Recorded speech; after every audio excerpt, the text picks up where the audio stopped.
Hey there, welcome to week 3 of Help Me Understand, where I'm trying to figure out what true biblical community looks like and what following Christ actually looks like and is supposed to look like.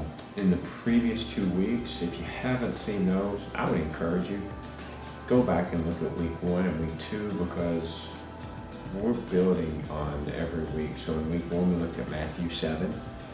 Where Jesus said, "Depart from me, I never knew you." People were saying, "Lord, Lord, we did all these things in your name." And he said, "Depart from me, I never knew you." So it's week 2, we said, well, how can I be certain that he knows me? And we looked at John 15, and it seemed like what he was saying was, remain in me. Remain in me and depend upon me to live out this life.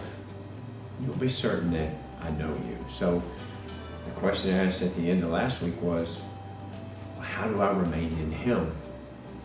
Seems like an obvious one, right? Well, John 15 verses 9 through 14 are the verses we chose to focus on this time. John 15, 9 through 14. Just as the Father has loved me, I also have loved you. Remain in my love. If you keep my commandments, you will remain in my love, just as I have kept my Father's commandments and remain in his love. These things I have spoken to you, so that my joy may be in you, and that your joy may be made full. This is my commandment, that you love one another, just as I have loved you. Greater love has no one than this, that a person will lay down his life for his friends. You are my friends if you do what I command you. John 15, 9 through 14. All right, so those are our verses. 4 questions. First one, simple. Always going to start with the same one. What are these verses saying? What are these verses saying?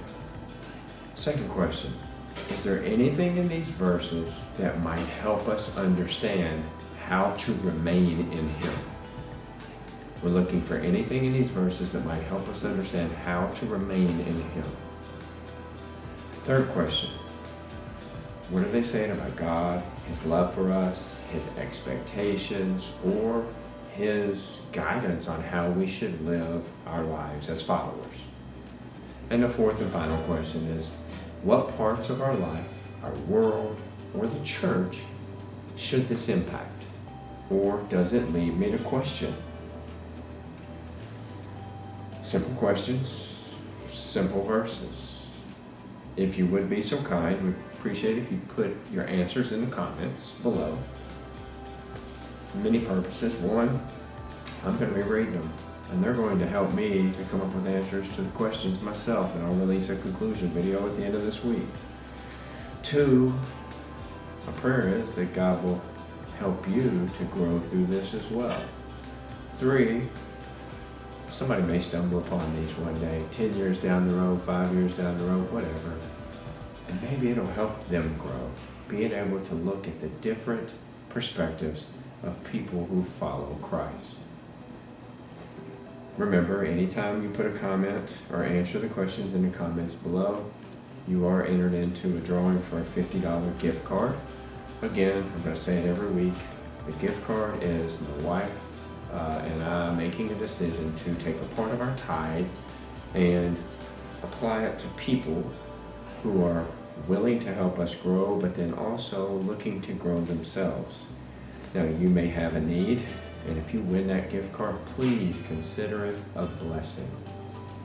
But if you don't have a need and you win that gift card and you're going, I don't really need this, what could I do with it? Well, why don't you consider blessing someone else with it?